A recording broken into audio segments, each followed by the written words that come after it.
In the heart of southwestern Nigeria, near the hills of Oyo and the ancient forests of Osun, lay the serene town of Apara-Oke. Apara-Oke wasn't just the kind of town one stumbled upon. It was a place you found only when the land permitted it. Some said the ancestors hid it from wandering eyes. Others believed the town simply chose who could find it. The sun rose gently over the rust-colored roofs, bathing the village in warm gold. Market women sang as they arranged baskets of plantains and pepper. Hunters tightened their leather belts and prepared for the forest. Children chased each other between the mango trees. Life, as usual, was peaceful. But peace is often the calm breath before the world exhales chaos. Tunde, a boy of 15 with bright eyes and a sharper mind, sat outside his home carving a small wooden bed. His hands were steady, but his mind raced. His father, Adewale, the respected woodcarver and the town council member, was preparing for something that had sent whispers through Apara-Oke, his wedding. Not to Tunde's mother, she had passed 8 years prior, returning to the ancestors after a brief illness. This wedding was to a woman many in Apara-Oke hardly knew. The mysterious Iyalode Morayo, a wealthy widow who arrived in town only 2 months before. Everyone seemed happy for Adewale. Everyone except Tunde. Something felt wrong. He couldn't explain it. He couldn't shape it with words. But the way Morayo looked at him, eyes cold like rainy season floods, made goosebumps rise on his skin. And when she spoke, her voice was sweet, but too sweet, like fruit hiding worms. His late mother once told him, "When sweetness is too sweet, it will surely attract flies." Tunde felt like he could already hear the buzzing. He watched as villagers constructed the wedding canopy near the central square. White Apara-Oke clothes fluttered in the wind. Drummers practiced rhythms meant to call joy from the heavens. Women pounded yam for the coming feast. But Tunde's heart remained heavy. His father stepped out of the house, humming. Adewale was tall, strong, and known for his calm spirit. He always said the right thing at the right time. His smile could bring peace to troubled souls. And yet today, his eyes held something unfamiliar, a distant softness, like a man under a spell. "Tunde," he called cheerfully, "I hope you are preparing your special dance steps for the wedding. The elders expect you to lead the children's procession." Tunde forced a smile. "Yes, Baba." Adewale nodded approvingly. "Good boy. Morayo will make a wonderful stepmother. She cares for us." Tunde's carving knife stopped mid-stroke. "Baba," he began, "are you sure she is?" A shadow crossed the doorway. Morayo appeared, graceful, elegant, beautiful in a way that seemed almost inhuman. She wore a deep green Iroko and buba with golden beads around her neck. But her eyes were like 2 pools of still water that reflected nothing. Tunde, you should be happy for your father. Happiness attracts blessings. Do not let suspicion book your own destiny. Her smile didn't reach her eyes. Tunde bowed slightly. "Yes, ma." Adewale beamed, as if Morayo had blessed the entire house with her mere presence. "Come, Morayo," he said, taking her hand. "Let us finalize the wedding rites at the palace." They walked off together. Tunde watched them go, unease tightening his chest. Something pulled at him. Something deep, ancient, instinctual. As soon as they turned the corner, the wind around the house changed. Cold, sharp, sudden, and then a whisper. A whisper carried not by a person, but by the air itself. "Tunde!" He jumped to his feet. "Tunde!" The wind moaned again. this time accompanied by the rustle of the ancient Iroko tree behind the house. Tunde knew that tree. It was older than the town, older than any written record. His mother used to say it listened to things the living could not hear. Tunde, the voice murmured a third time. He swallowed.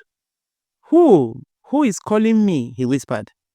The tree swayed, though there was no wind now. The earth vibrated softly beneath him. Then a single leaf drifted down, landing on his feet. On its surface, faint glowing marks appeared, marks shaped like eyes. Tunde held his breath. The eyes blinked, and a shaky, trembling voice, his mother's voice, echoed through his mind. My son, you must stop the wedding. Tunde's heart slammed against his ribs. Mother! The voice came again, clearer, almost urgent. She is not who she claims to be. Adewale is in grave danger. You must uncover the truth before the final drum is struck. The leaf dissolved in his palm. The tree fell silent. Tunde stumbled back, fear gripping him. The ancestors had spoken. His mother's spirit had reached across walls to warn him.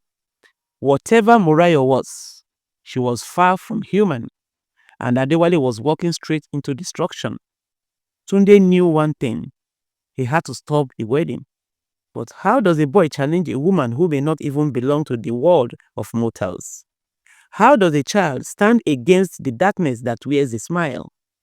Tunde didn't know yet, but the ancestors had chosen him, and destiny had just opened its first page. The warning echoed through Tunde's mind long after the leaf dissolved.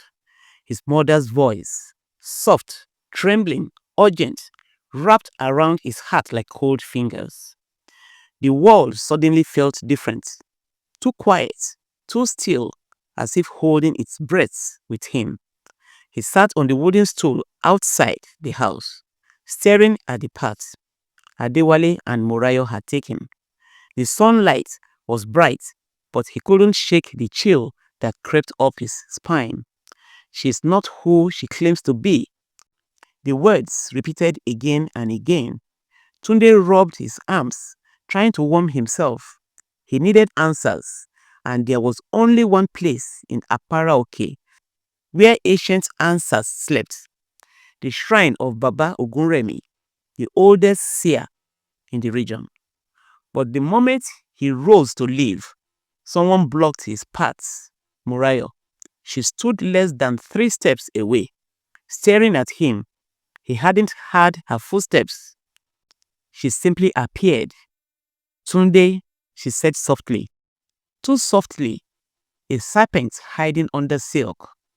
Why do you look troubled? Today should be a day of joy.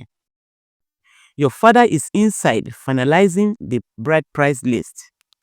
Tunde swallowed. She had returned far sooner than she should have. I am fine, ma.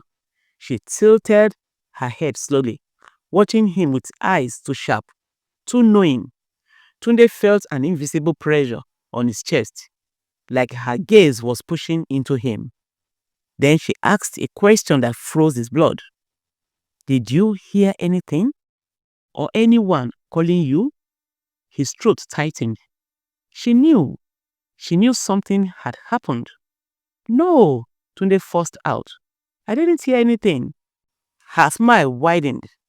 Not warm, not kind, predatory. Good, she stepped closer. It's best if you stay away from certain voices. Some spirits like to confuse young minds. Tunde stepped back instinctively. Morayo took another step. Tunde, I want you to understand something. Her voice changed. Lower, firmer, almost vibrating. On the day I marry your father, everything in this family will change, and I need you to accept that.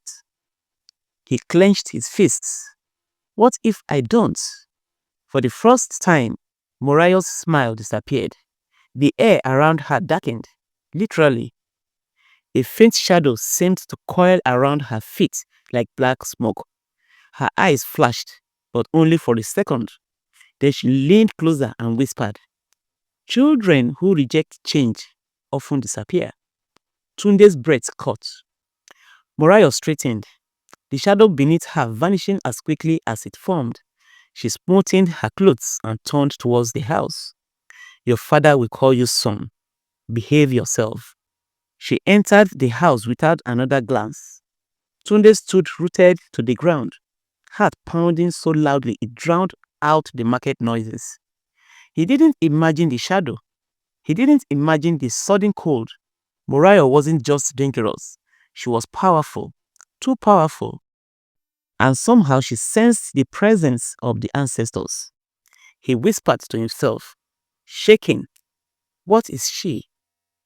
A quiet voice answered behind him, "You should not be asking what she is, but from where she has come." Tunde wheeled around. It was Aisha, his closest friend, a girl from the next compound. She was carrying a clay pot on her hip, her forehead glittering like sweat. "Aisha," Tunde breathed, "how long have you been standing there?" "Long enough," she replied. "I saw the way she spoke to you." "That woman, she carries no shadow." Tunde blinked. "What?" Aisha looked around, lowered her voice, and said, "Everyone has a shadow when they walk in sunlight. Everyone. I have been watching her for weeks. No matter what time of day, no matter the angle of the sun, I have never seen her cast a single shadow." A chill ran down Tunde's arms. He remembered the moment she approached him earlier under the bright mid-morning light. He didn't remember her shadow either. Aisha continued, voice trembling. "Mama Tenny told me creatures like that exist. They walk like us, talk like us, but they are not flesh. They feed on families. They join a household, drain its strength, and leave ruins behind." Tunde felt sick. He looked back at his house. His father was inside, smiling, planning to marry a creature he didn't understand. A creature with no shadow. A creature that threatened children. A creature his mother's spirit warned him about. Aisha touched his arm. "Tunde, what do we do?" He took a deep breath. "I'm going to see Baba Ogunremi." "Now?" Aisha's eyes widened. "But he doesn't see people unless—" "I don't have a choice," Tunde said. "If I want to save my father, I need answers the living cannot give." He picked up his walking staff, his father's old hunting stick, and started down the narrow red earth path toward the forest. Aisha ran after him. "I'm coming with you." "No, Aisha, it's dangerous. You can't go alone." Tunde hesitated, then nodded. Together they moved quickly through the dusty paths out of Apara-Oke, heading towards the sacred forest. Birds fell silent as they approached. The wind stilled. The trees loomed tall, ancient, and knowing. At the edge of the forest, Aisha stopped. "Tunde," she whispered, "look at the ground." He looked. There was only one set of footprints. His, Aisha's footprint had vanished behind them, completely gone after only a few steps. Tunde's breath faltered. "Aisha, why isn't the sand holding your steps?" But Aisha didn't answer. She was staring ahead, eyes wide with terror, because standing right in front of them, blocking the entrance into the sacred forest, was a tall, cloaked figure whose face was hidden beneath a hood of woven raffias. The figure lifted its head and slowly raised one bony finger toward Tunde. "Tunde Adewale," the voice rasped, "you should not have left home." The cloaked figure stood at the entrance of the sacred forest, tall and unmoving, like a statue carved by the hands of forgotten gods. The raffia stood shifted slightly with the breeze, but the figure's posture remained rigid. Tunde felt Aisha grip his arm, her nails digging into his skin. "Tunde Adewale," the voice repeated, hollow and shaking like dry gouts. "Why have you come?" "We We seek Baba Ogunremi. Tunde managed. His voice cracked like brittle wood. The figure tilted its head slowly. The way an owl studies prey. No one seeks Baba Ogunremi unless those summoned may pass. Aisha stepped forward, trembling. Please, we are not here for trouble. We need guidance. Something terrible is happening in Apara-Oke. The hooded figure lifted one thin hand and pointed at Aisha. You, it whispered. You walk without footsteps. You are clocked by a different path. Aisha gasped, stepping back. I don't know why that is happening. Tunde swallowed hard. We mean no harm. We just silence. The figure struck the staff it carried against the ground. A tremor rolled through the earth, shaking dust from the trees. You bring danger to this forest. Darkness follows you. A shadowless woman seeks your blood. Tunde's heart jumped. So you know? The figure nodded slowly. She who carries no shadow is not of this land, not of the clans of men. She's one of the Ajagun, the bringers of silent ruin. Aisha gasped. Ajogun, spirits of misfortune. Yes, the figure said. She feeds on families. She enters through love but leaves only ashes. Tunde felt his knees weaken. She wants to marry my father. The figure's head snapped up. Then your father is as good as gone. No, Tunde shouted. There must be something we can do. The figure studied him for a long time before finally speaking. You have been chosen by the ancestors. The forest recognizes your bloodline. The spirits whisper your name. Tunde's breath caught. I will let you pass. The figure continued. But know this, Baba Ogunremi does not answer questions. He answers destinies. The figure raised its staff and struck the earth again. The forest shifted. The trees parted, forming a narrow path glowing faintly with ancestral energy. Enter, the figure said, and pray your spirit is strong enough to survive what you will learn. Tunde took Aisha's hands, and together they stepped into the ancient forest, the gatekeeper's voice echoing behind them. Remember, child of Adewale, not all truths can be carried by mortals. Some truths carry you. The forest swallowed them whole. The moment they crossed into the forest, the air grew thicker, dense with old magic. Drums echoed faintly from nowhere and everywhere at once. The trees towered impossibly high, their branches twisting like the limbs of giants frozen mid-dance. Aisha whispered, is this really a forest or another world entirely? Tunde wasn't sure. Roots glowed faintly under their feet. Fireflies danced above them in spirals, forming shapes, cowries, eyes, masks. The forest itself seemed alive, aware, watching them. After what felt like an hour, they reached a circular clearing field with white sand. In the center sat a small round hut with a roof thatched with leaves of the Iroko tree. From within came the smell of incense and ancient secrets. Tunde swallowed hard. This must be it. They approached slowly. Before they could knock, a deep voice spoke from inside. Enter, children of fear. Tunde felt the ground vibrate with the voice power. He pushed aside the curtain of cowries and stepped inside. The hut was dimly lit by palm oil lamps. The smoke curled towards the roof, forming shapes that moved like spirits dancing. Strange symbols covered the walls, some glowing faintly. And there, sitting crossed-legged on a mat made of tiger skin, was Baba Ogunremi. His beard was long and white, reaching his chest. His skin looked like carved mahogany. His eyes, those eyes, burned with red fire, glowing like heated coal. They weren't human. They saw beyond flesh and bone. I have waited for you, Tunde Adewale, he said, his voice echoing as though multiple spirits spoke at once. You know my name? Tunde whispered. Your name has been written on the wind since dawn. The ancestors whispered it like a warning. Aisha bowed quickly. Baba, we came because I know why you came. He cut in. The shadowless woman. Tunde's heart raced. Who is she? Baba Oguremi leaned forward, his fairy eyes piercing into Tunde's soul. She's Morayo, the devourer, the Ajogun spirit who disguises herself as a bride. She seeks homes built on love, devours their strength, then destroys the man at the center. Tunde shook. She wants to marry my father tomorrow. Baba Oguremi gripped his staff tightly. If the final drum of the wedding is struck, your father's life force will be bound to hers forever. His spirit will not join the ancestors.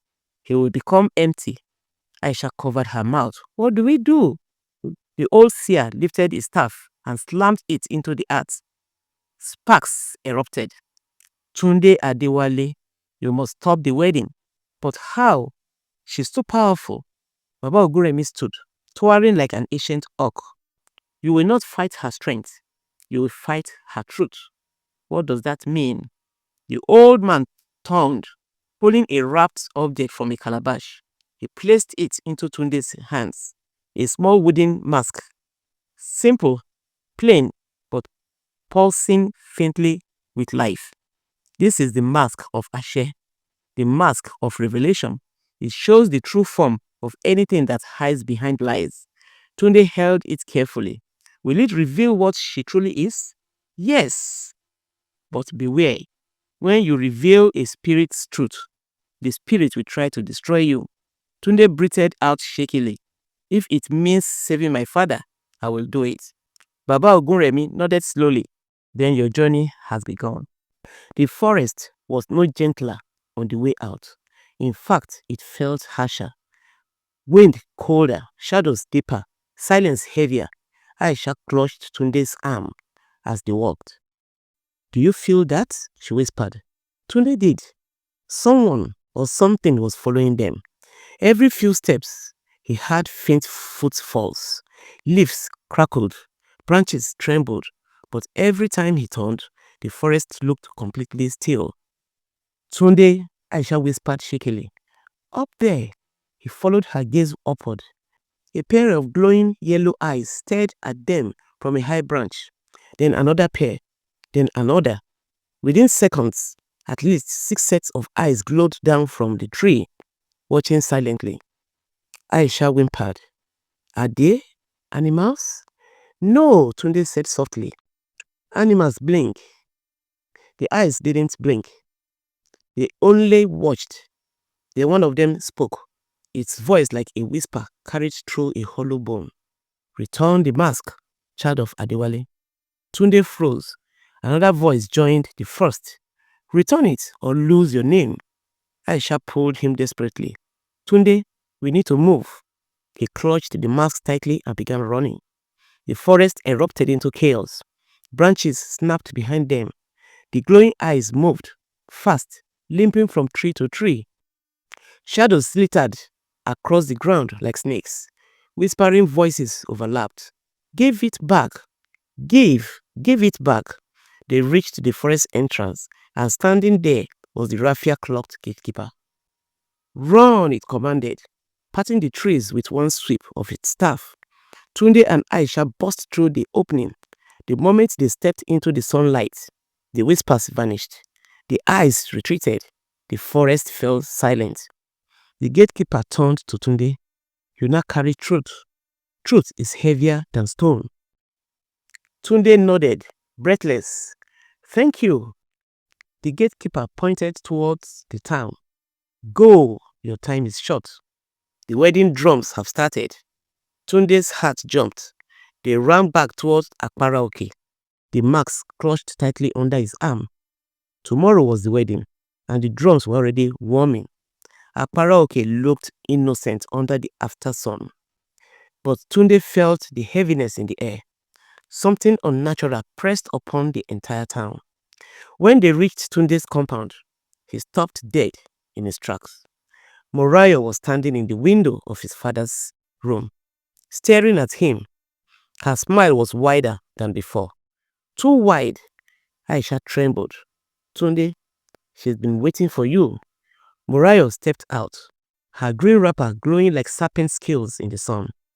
Tunde, she called sweetly. Where have you been?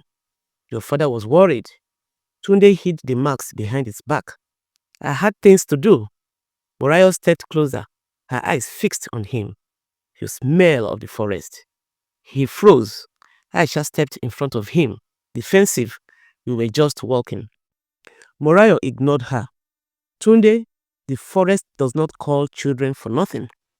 Tell me, did you hear anything again? Tunde swallowed. No. Morayo smiled. Her shadow flickered, then disappeared completely. Aisha gasped silently. Morayo reached out and gently touched Tunde's cheek. Her hand felt ice cold. Tomorrow, she whispered, a new chapter begins, and I expect you to behave. Yes. Tunde nodded slowly. Good boy. She walked away. But as she entered the house, Tunde saw it, for a split second, reflected in the glossy wooden door. Her true face, not human, not even close, and the mask under his arm pulsed with heat. That night, Tunde couldn't sleep. The moon was bright, but the world felt darker. Strange rustling sounds came from the yard. Twice he thought he saw figures standing outside the window, long-limbed, shadow-like creatures watching him. Aisha slept beside his little sister in the other room, but even her presence didn't comfort him. At midnight, the marks began to glow faintly. Tunde, his mother's voice, soft, sad, echoing from the mask. He lifted it with trembling hands. Mother! Tunde, my brave child, you must not delay. Morayo grows stronger with every passing hour. Your father's spirit, James. Tunde felt tears burn his eyes. I'm scared. She's too powerful. You are not alone, his mother's voice soothed. The ancestors walk with you. You must reveal her before the wedding begins. How? Place the mask over your face when she stands before the crowd. Everyone will see her as she truly is. Tunde nodded determinedly, wiping his tears. I will stop her, I promise. His mother's voice faded. Tunde, one more thing. Yes, mother. Beware. Not all those who stand with you are truly with you. The warmth in the mask died, and Tunde felt a creeping dread. What did that mean? The next morning, Apara-Oke was alive with music, colors, and excitement. The women wore bright wrappers, the men agbadas and fila caps. Children danced through the streets, waving palm leaves. Drummers beat rhythms that shook the air. The wedding had begun. Adewale looked joyful, dressed in rich white ashoke. His smile stretched from ear to ear, but his eyes looked unfocused, dreamy, almost drugged. Morayo looked radiant in shimmering white and gold. She floated more than walked. The elders praised her beauty. Women envied her elegance. Children reached out to touch her. No one saw what she truly was. Only Tunde, only the mask. Tunde clutched it under his robe, his heart pounding. Aisha approached him. Are you ready? No, he admitted, but I have to be. The wedding procession formed. Drums shook the earth. Praise singers chanted. Morayo stepped forward, glowing like a goddess. Tunde swallowed. This is the moment. He slowly lifted the mask, but before he could place it on his face, a hand grabbed his wrists. Hard. He turned. It was Aisha. Her eyes were glowing yellow, just like the eyes in the trees. Tunde, she whispered with a voice that wasn't hers. You were warned. Tunde's heart slammed against his ribs. Aisha's grips tightened. Strong, too strong for a girl her size. Her fingers dug into his skin like claws. Aisha, he whispered shakily, but the girl before him wasn't Aisha anymore. Her eyes glowed brighter, flickering like candle flames in the wind. When she opened her mouth to speak again, her voice split, many voices speaking at once. We told you to return the mask. Tunde struggled to pull his arm free. Let her go. Whatever you are, leave her alone. Aisha tilted her head, her neck bending far too much to be human. She was easy to enter. Her fear opened the door. The crowd around them saw nothing strange. No one paid attention. They were too focused on the wedding parade. Tunde's breath shook. You are the spirits from the forest. The possessed Aisha smiled, a long, unsettling smile. We served the devourer. She sent us to stop you.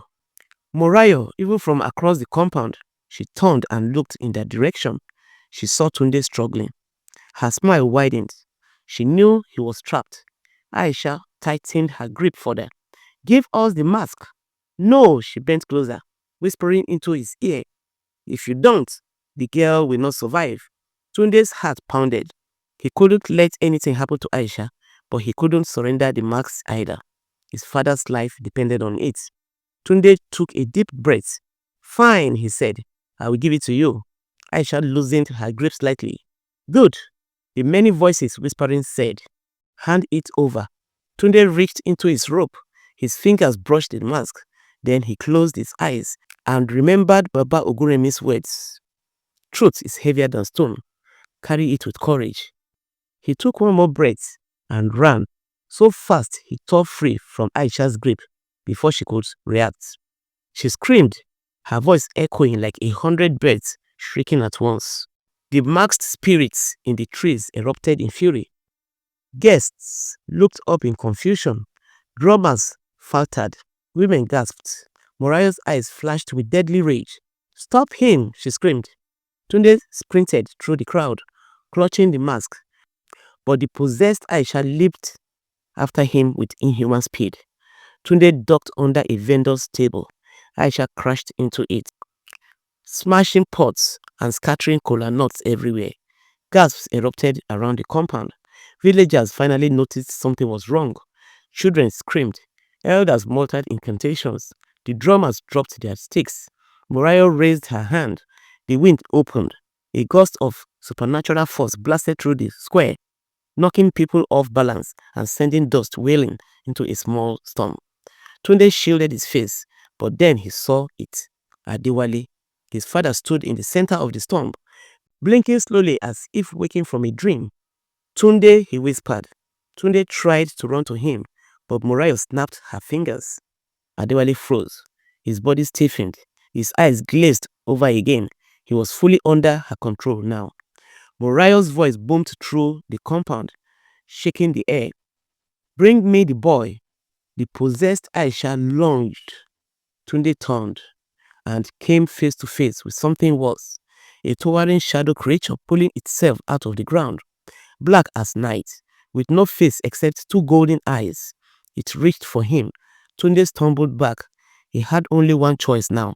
He lifted the mask towards his face. The mask pulsed, alive, and as he placed it over his eyes, the world exploded into truth.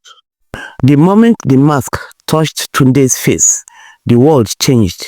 The colors of Apara-Oke dulled into shades of grey. The people became silhouettes. The drums slowed until they sounded like distant thunder. But Morayo did not fade. She transformed. Her human skin peeled away like the scales of a shedding serpent, dissolving into smoke. Her eyes turned into wailing black pits. Her mouth stretched impossibly wide, revealing rows of jagged teeth dripping with darkness. Her once elegant wedding gown melted into tendrils of shadows that snaked across the ground. The Ajogun devourer stood revealed, a monster made of hunger and silence. Women screamed. Men fell into their knees. Children hid behind their mothers. The elders shouted prayers, their voices quivering. Morayo hissed, her voice no longer sweet. You dare reveal me? Tunde raised the mask higher. The glowing eyes carved into it blazed like the natural suns. The tendrils around Morayo recoiled. You cannot hide now, Tunde shouted. Everyone sees you. Indeed, the villagers saw her true form. Many collapsed into terror. Some ran. Others held their heads, unable to comprehend what stood before them. Morayo shrieked, shaking the air. I will rip the truth from you, she lunged. Tunde dodged, rolling across the dirt. The ground crushed where her claws struck. The air trembled. The elders began chanting desperately. Ashe, Ashe, Ashe, spirits of light, protect the child. But Morayo's powers was immense.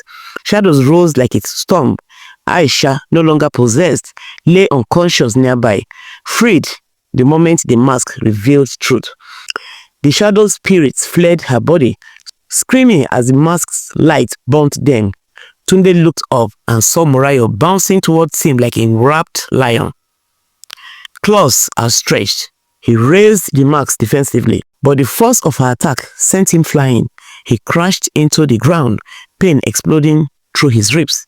Morayo loomed over him, her black swelling face leaned close. You thought you could stop me? She hissed. I have destroyed families older than your bloodline. You are nothing but a child. Tunde coughed, gripping the mask tightly. I am not alone. Thunder cracked across the sky. The wind shifted, and suddenly the ground beneath Tunde glowed. His mother's voice whispered, Rise, my son. Light enveloped Tunde. Morayo staggered back with a screech. A pillar of ancestral energy erupted beneath him, lifting him to his feet. His body glowed with golden aura. The mask fused to his face, his eyes blazing brighter than ever. The ancestors had chosen their warrior. Morayo screeched, shadows vibrating violently around her. You cannot defeat me, she howled. No matter I can. Tunde stepped forward, each step shaking the ground. I am not just mortal. He raised his hands. Lightning cracked. The ancestors roared. Morayo's tendrils whipped around widely. Her monstrous scream splitting the air. The true battle had begun. Adewale rushed out of the compound as soon as the first cry left Morayo's lips, his eyes moving around in fear. Fear for her and fear for losing yet another woman he cared deeply for. He found her kneeling on the ground, clutching her stomach as if something inside her twisted violently. What happened? Adewale asked, kneeling beside her. Morayo trembled, breath shallow. I felt something pull at my spirit, something ancient, something that knows my true name. Adewale felt a cold sting on his neck. Your true name? He echoed. Morayo looked up at him, eyes wet, but not with tears. They gleamed faintly, reflecting a glow he couldn't explain. Yes, she whispered. There are names you speak only to the night, names the daylight fears. Adewale swallowed hard. Before he could ask anything else, she suddenly leaned into him, gripping his shirt tightly. Adewale, she whispered, trembling violently. I want you to protect me. Promise me. Promise you will never leave me. Adewale nodded quickly. I promise. Her shaking stopped instantly, like a switch had been pulled. She lifted her head, exhaled slowly, and eyes cleared. Good, she stood. Smoothly, too smoothly, like she had never been in pain. Adewale blinked. Are you feeling better? Morayo smiled. Much better. It was only a passing weakness. But inside the compound behind them, something made a noise. A wooden door cracking shut.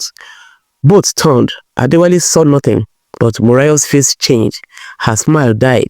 She inhaled sharply. Someone entered the house, she whispered, but not through the door. Adewale frowned. What do you mean? Someone walked through the walls. Inside the house, the wind stirred. A dark ripple spread over the clay walls for a heartbeat, then vanished. Someone was indeed inside. Someone who did not use doors. Morayo slowly turned towards the house. Her voice lowered. Adewale, go to the market. Buy palm wine for the elders. I need to cleanse myself. Adewale nodded and hurried off. But Morayo remained still. Her shadow finally appeared behind her for the first time ever. But it wasn't shaped like a woman. It was shaped like a twisted creature with horns. Night fell thick and heavy over Apara-Oke. The moon was red-silver, thin, sharp like a blade hung in the sky. Aisha, Tunde's grandmother, and the elders gathered around Tunde, who stood at the center of the village square, with fire burning low between them. White chalk symbols surrounded the fire. Baba Jaye, who had witnessed everything that was going on, sprinkled powder ash into the flames, causing the fire to rise blue. Hold hands, he ordered.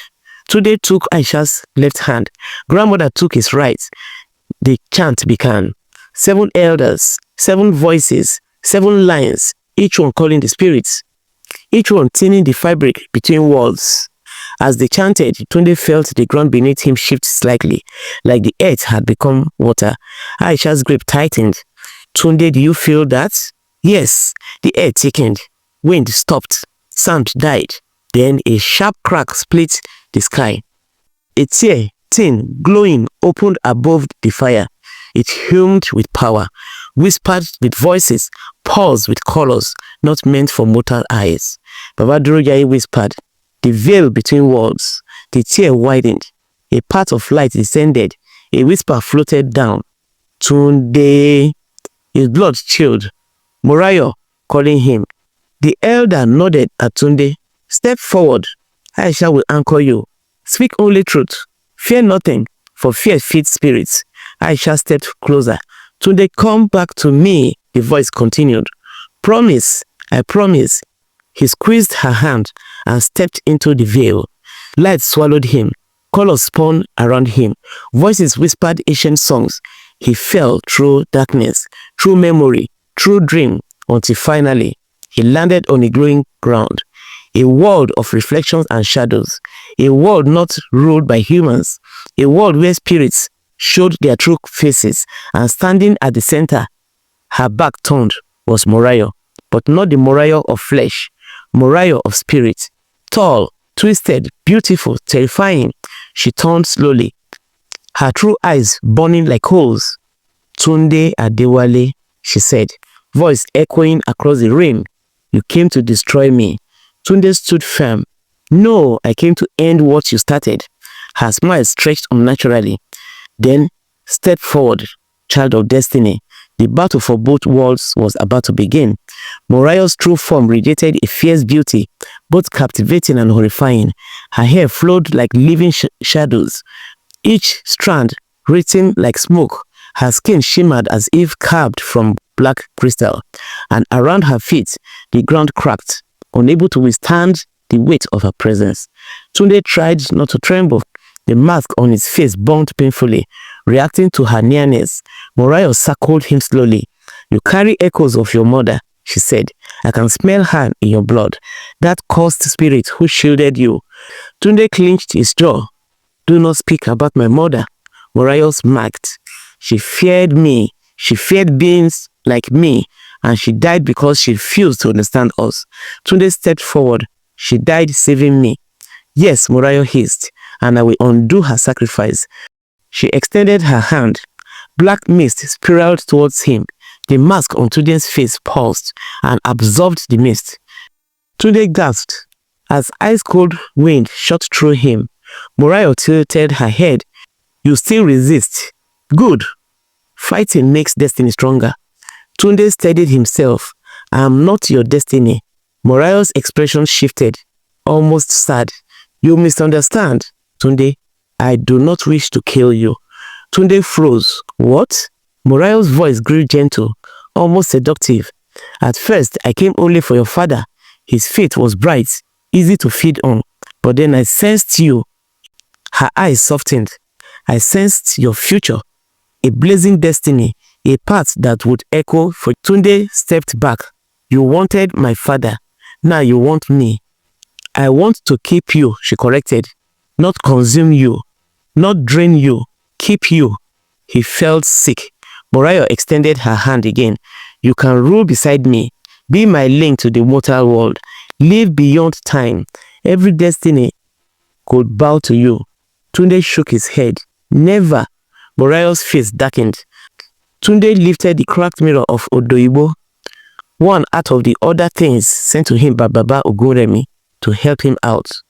No, I choose truth. The mirror glowed. For the first time, Morayo stepped back. Tunde, don't. He raised the mirror higher. It reflected not Morayo, but her true form. A monstrous silhouette, a creature of hunger, of century, of devouring destinies. Morayo screamed. Light burst. Shadows twisted. Her illusion peeled away, revealing the light she truly was. A towering figure with 6 shifting arms, each holding remnants of destinies she had consumed. The world trembled. Her roar shook the realm. You dare show me my own sins? Tunde stood firm. This ends now. Morayo lunged, not with feet, but with shadow. Her true form was fast, bending reality around her. Tunde dodged as one of her 6 shadow arms slammed into the ground, sending cracks rippling like broken glass. Voices echoed around him, spirits watching, whispering, murmuring her fall. Tunde, a child fights a spirit. Destiny battles hunger.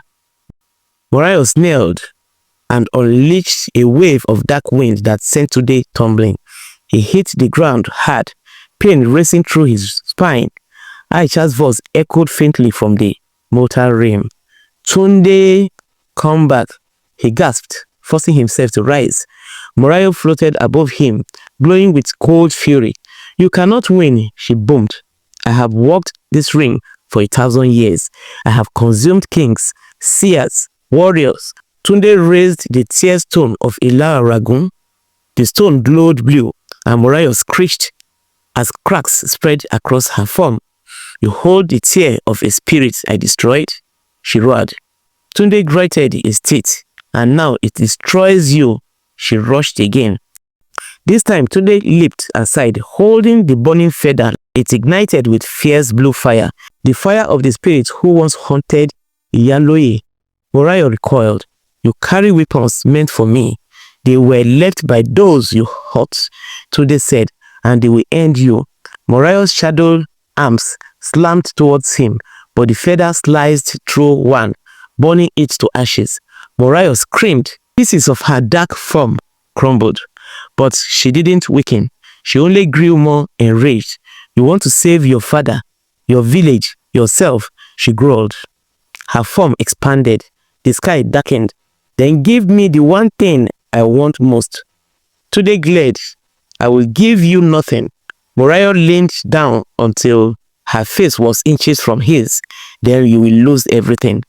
She opened her mouth, and the shadows around her surged, wrapping around Tunde, pulling him toward her, trying to consume his destiny. He screamed as cold burning darkness tore into his core, until a voice roared across the ring. Let him go. It was not Aisha, not the elders. It was his mother.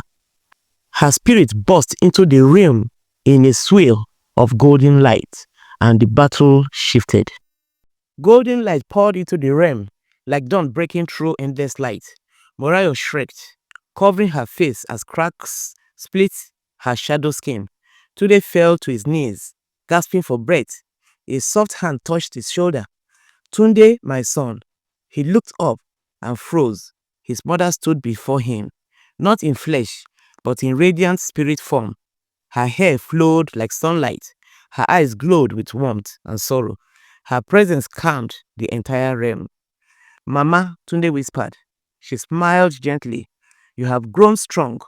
Morayo staggered backward, sneering. You, spirit witch, you dare return? Tunde's mother stepped between them. You haunted my son once. You will never touch him again. Morayo bared her teeth. You died.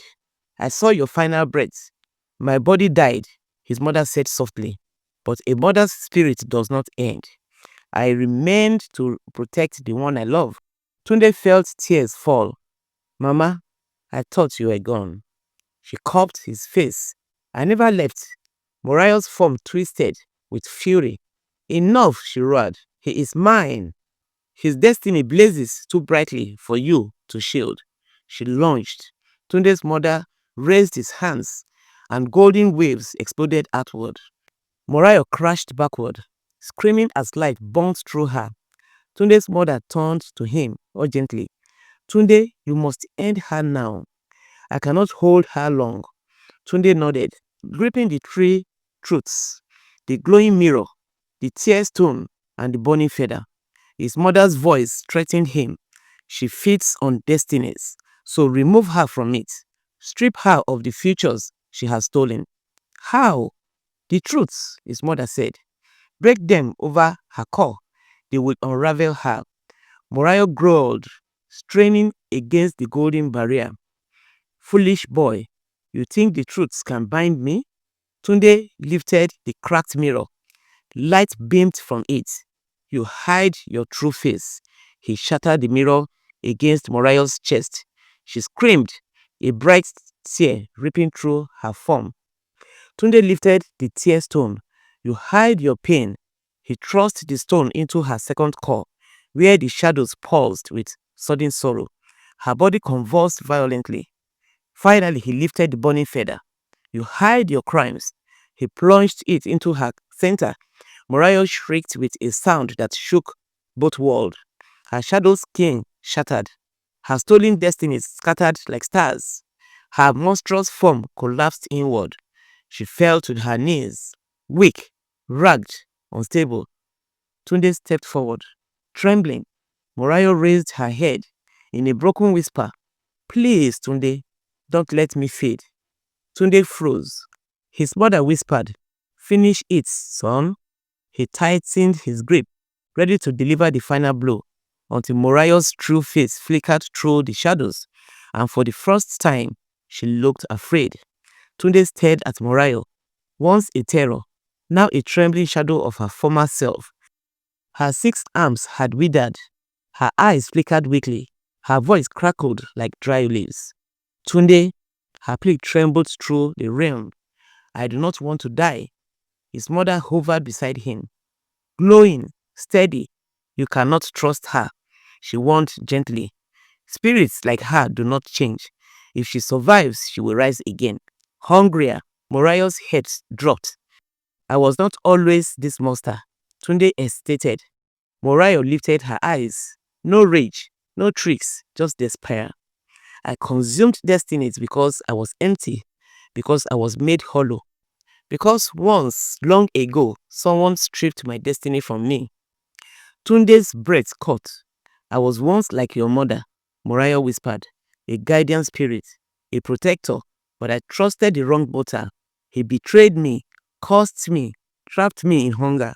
I fed to survive. Tunde's mother shifted uneasily. She lies. Morayo shook her head. I gained strength from destruction, but I wanted more. I wanted belonging. Her gaze softened. I wanted a family. Tunde's resolve wavered. But his mother whispered firmly, sympathy is a trap. She speaks to weaken you. Morayo reached towards him, slowly, shaking, and spared your father's life because I wanted to start anew with him, not consume him, not fully. She lowered her head. Let me live. Tunde's chest tightened. This wasn't part of the plan. He expected rage, deceit, attacks, not vulnerability, not regret. Tunde stepped closer. Mama, what if she's telling the truth? His mother's glow dimmed slightly. Even if she is, her existence endangers every mortal she touches. Tunde's fist tightened around the feather. Morayo whispered, I will vanish from your world. I will leave your village. I will never seek another destiny again. I swear it. Her voice trembled. Just let me live with my life. The entire realm held its breath. Tunde's mother looked at him. The choice must be yours. Tunde lifted the feather, glowing fiercely. Morayo closed her eyes, ready, accepting. Tunde inhaled. Then he lowered the feather. I won't kill you. His mother gasped softly. Morayo opened her eyes, shocked. Tunde continued, but I will bind you. Before Morayo could respond, he pressed the burning feather to the ground. A circle of blue flame spread rapidly, surrounding her. Morayo screamed as the flames wrapped around her. But these flames did not burn. They sealed, locked, contained. The realm shook. A cage of fire rose around her. Tunde spoke firmly. You will live, but you cannot touch the mortal world again. Ever. Morayo bowed her head, tears or something like tears slipping from her cracked eyes. Thank you, she whispered. The realm fell silent. Tunde turned to his mother. Is this right? She smiled softly. Yes. She touched his cheek. You chose mercy without surrendering justice. That is the sign of a good guardian. Light began to pull Tunde backwards as the veil opened. His mother's voice called out, Tunde, my son, I am proud of you. Tunde reached towards her, but she was already fading. The realm dissolved. Light swallowed everything, and Tunde fell backwards to the mortal world. As the sun dipped behind the giant hills that guarded Igbara, the villagers watched the sky twist into violent shades of red and grey. Thick clouds spiraled like angry spirits. Winds kicked off dust in wild circles. Birds fled from treetops. Goats bleated and scattered. Even the palm tree bent as if bowing to an unseen force descending upon the village. It had begun. The storm the oracle warned about. Inside the square, Adewale tightened his grip on Tunde's shoulder as they stood before the crowd. The villagers murmured nervously. Some pressed charms to their chest. Some whispered hurried prayers. Mama Shewa stood at the back with her hands crossed tightly over her chest, visibly trembling. She stared fixedly at Tunde, resentment glowing faintly in her eyes like a candle refusing to die even in heavy wind. A sudden blast of thunder shook the earth. Children screamed. Ancestral drum echoed from the sky without a drummer. The village elders quickly formed a circle around Adewale and Tunde. Tunde, the spirits have accepted your bravery, Elder Olatunji said, but bravery alone cannot calm the storm. You must tell us more of what you saw. Tunde swallowed. His voice was steady, but his heart thundered louder than the clouds. I saw a man with one flaming eye, he said. He called himself Ologun, the devourer. He said someone inside the village invited him, someone who wanted to destroy everything. A collective gasp shot through the air. Adewale turned sharply. Who would dare summon a devourer spirit? Tunde's gaze drifted slowly, reluctantly towards Mama Shewa. And when their eyes locked, she flinched. The storm above roared louder. Night fell violently, like a heavy cloth thrown over the sky. Torches flickered widely as the villagers gathered in the great hall. The elders sat in a circle. Adewale and Tunde sat in the center. Mama Shewa sat alone in the shadows. Tunde, Elder Mofe said calmly. You pointed at Mama Shewa. Speak truthfully. Do you believe she summoned the spirit? No, Mama Shewa backed, rising sharply. This boy wishes to destroy me. I have done no wrong. Her voice shook. Too much. Her hands trembled. Too obviously. Tunde took a deep breath. I don't think Mama Shewa summoned the spirit, he said slowly. Everyone exhaled in relief, but then he continued. I think she knows who did. Every eye turned sharply to Mama Shewa. Her lower lip trembled. She stepped backward until her back hit the wall. Her voice dropped to a whisper, soaked in fear. I never meant it to go this far. Adewale stood, fist clenched. What did you do? She closed her eyes. It was not me. It was my brother, Durojaye. A murmur rippled across the hall. He was jealous of you, Adewale. Jealous of your success. Jealous of your marriage plans. Jealous of your son's gift. So he sought power from the dark forest. He made a pact with the devourer spirit to shake Igbara, but none of us knew it would come to this. The hall fell into stunned silence. The storm thundered as if confirming her confession. Adewale slowly turned to Tunde. He did all this because he desired what I had? Tunde nodded. No, because he hated the peace you brought, and because he wanted the village to need him again. Mama Shewa broke into sobs. He told me never to speak of it. He convinced me that the spirit would only frighten people, not destroy them. I was a fool. Elder Olatunji's voice was grave. Where is this Durojaye now?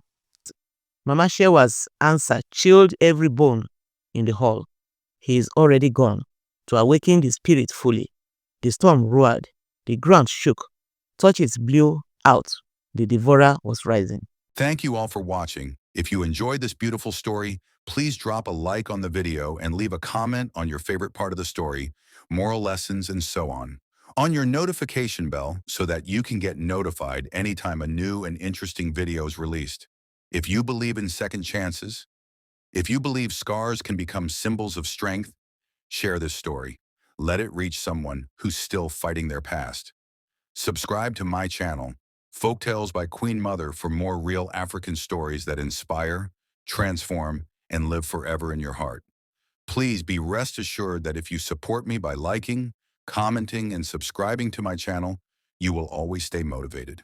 It has not been easy getting here, but I really appreciate all of you who always watch my videos to the end.